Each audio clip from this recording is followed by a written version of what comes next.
Wow, the energy is crazy over here and I feel it. Everyone is having so much fun.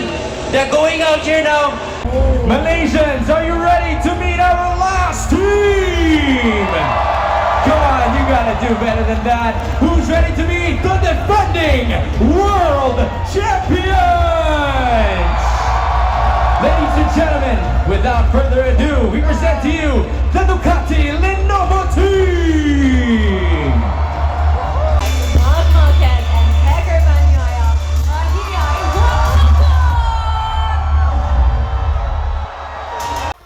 How did Kuala Lumpur receive you here in this country?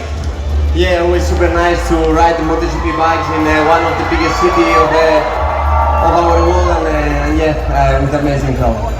What does it mean to you if you're going to win the World Championship and surpass other motorsport legends like Lewis Hamilton, Michael Schumacher and Igor Agostini?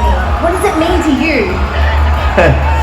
Yes, for me, I mean the most important is create reactions to the people.